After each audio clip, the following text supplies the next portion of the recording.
So I define gentrification as a class process through which a poor or working class population within a neighborhood is gradually replaced by an upper income, so middle class, and eventually upper middle class population within a neighborhood. Well, people talk about gentrification in terms of three root causes, and I think all three are important. So the first is that we live in a capitalist society, and that means both that most things are privately owned, and that the market price of those things will be determined by market exchanges.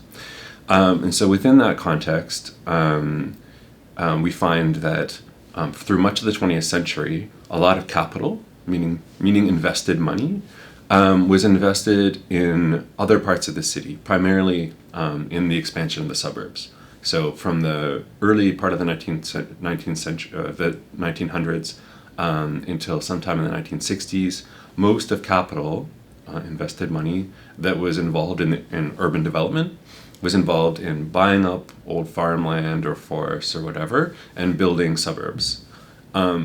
Research suggests that sometime after the Second World War, but certainly from the 1960s onward, we can see that a big part of that capital shifted towards central city areas. And so instead of buying up farmland and producing suburbs, it would buy up old working class housing stock, fix it up, and cater to a different clientele.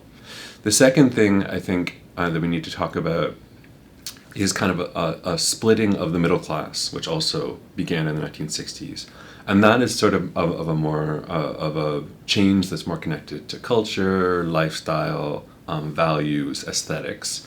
And so a lot of people, when they think of like well-to-do people, middle class people or upper middle class people, they think of the person in the suburbs with a distinct home, usually a couple of garages, a couple of cars, a lawn. And for part of the 20th century, that's indeed what it was. But what started to happen in the 1960s is that the middle class began to split in two. And part of it remained, their ideals remained getting that house in the suburbs.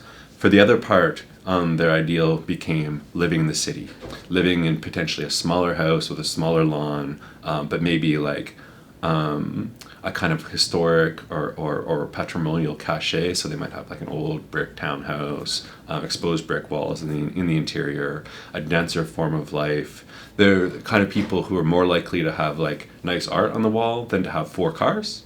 There are people who are likely to have a lot of books in their house as well. And occupationally, this is connected to people who are more often working in liberal professions, so teaching, sometimes law, sometimes architecture, sometimes graphic design, etc.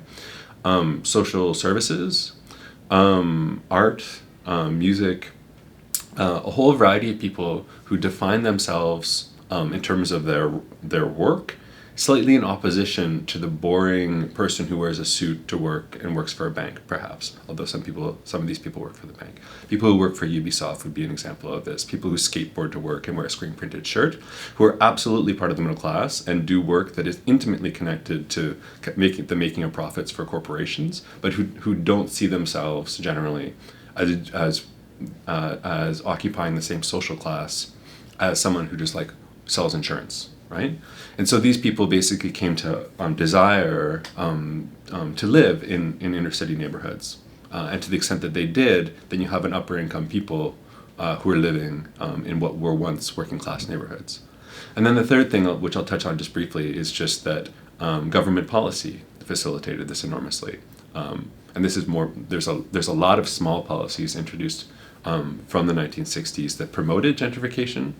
And I won't name those policies, but the important thing to note there is that municipal governments in particular derive their revenues from property taxes. And so municipal governments have an interest in gentrification occurring because it increases property values and increases property taxes.